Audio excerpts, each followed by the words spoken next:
खैरपुर टामे वाली से आदिल नवाज के मुताबिक हल्का एन 164 डिस्ट्रिक्ट बहावलपुर में हमारे नुमाइंदे के सर्वे के मुताबिक MNA की सीट पर मुस्लिम लीग नून के मियां रियाज हुसैन पीरजादा, PTI की तरफ से एजाज कुडन, तरीन ग्रुप के जैन बुखारी, पीपल्स पार्टी के इरफान अहमद गर्देजी मद्दे मुकाबिल हैं, जबकि जैन बुखारी दस्तबरदार होने के बाद अब PTI के एजाज कुडन और पीपल्स पार्टी के इरफान अहमद गर्देजी के दरमियान मुकाबला जारी है। सर्वे के मुताबिक मुस्लिम लीग नून के मियां रियाज हुसैन पीरजादा की पोजीशन मजबूत नजर आ रही है और हल्के के अवाम के अंदर 75% मकबूलियत नजर आ रही है।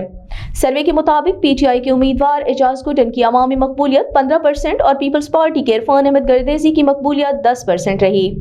मुस्लिम लीग नून के उम्मीदवार मियां रियाज हुसैन पीरजादा इस हल्के से मुसलसल 6 मरतबा कामयाबी हासिल कर चुके हैं और अब 7वीं मरतबा वाज़े बर्तरी से जीतते हुए नजर आ रहे हैं। याद रहे कि मियां शाहनवाज पीरजादा मरहूम का हल्के के अंदर इतना मकाम था कि आज तक अवाम उनके खानदान को भारी अक्सरियत से कामयाब कराते चले आ रहे हैं। इस हल्के के अंदर पार्टियों का इतना खास वोट नहीं है। यही वजह है कि मियां रियाज हुसैन पीरजादा जिस पार्टी से भी मैदान में उतरे कामयाबी से हमकिनार हुए।